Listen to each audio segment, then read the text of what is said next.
GHMC పరిధిని విస్తరిస్తూ శివారు ప్రాంతాలను విలీనం చేస్తూ 150 డివిజన్లు ఉన్నటువంటి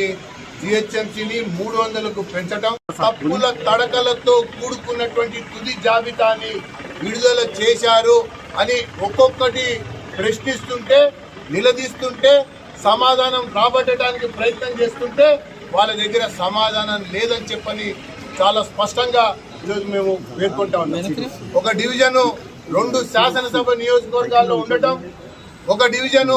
2 రెవెన్యూ జిల్లాల్లో ఉండటం, దాంతోపాటుగా దేని యొక్క ప్రామాణికంగా మీరు జనాభా ప్రామాణికమా, ఓట్లు ప్రామాణికమా, లేకపోతే విస్తీర్ణం ప్రామాణికంగా తీసుకుని ఈ రకంగా 300 నిర్ణయించారా అని చెప్తే దానికి కూడా సరైనటువంటి సమాధానం లేదు అన్నటువంటి విషయాన్ని చాలా స్పష్టంగా ఈరోజు మేము పేర్కొంటున్నటువంటి అంశం అని చెప్పని మేము పేర్కొంటా ఉన్నాం. ఇది జిహెచ్ఎంసీ రూపొందించినటువంటి యొక్క 300 డివిజన్ల యొక్క మ్యాప్ అన్నట్టుగా లేదు. ఇది గాంధీ భవన్ లో, దారుసలాంలో కూర్చుని రూపొందించినటువంటి ఒక సర్వే ఏజెన్సీ ప్రతిపాదించినటువంటి మ్యాప్ గానే ఉంది అన్నటువంటి అంశాన్ని మేము వారి దృష్టికి తీసుకెళ్తే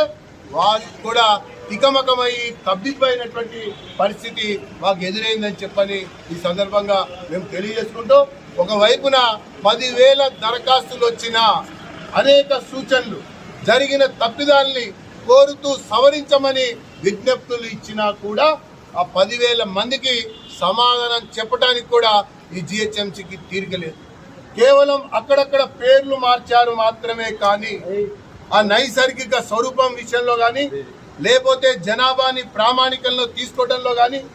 ఓటర్లని ప్రామాణికంగా యూనిఫార్మిటీగా తీసుకోవడంలో కానీ ఎక్కడ కూడా జరగలేదని చెప్పని నేను ఈ సందర్భంగా తెలియజేసుకుంటూ, కేవలం జిహెచ్ఎంసీ ప్రజల్ని అడ్డు పెట్టుకొని ఈ విస్తీర్ణం యొక్క అవకాశాన్ని తీసుకొని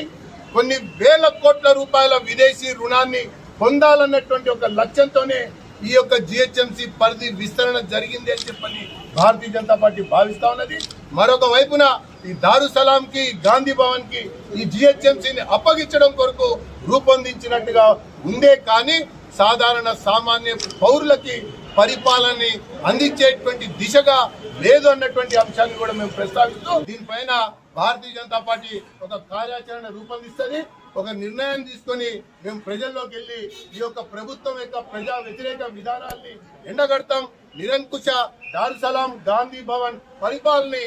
ఎండగట్టడం కొరకు ఉద్యమిస్తామన్నటువంటి విషయాన్ని తెలియజేస్తాం.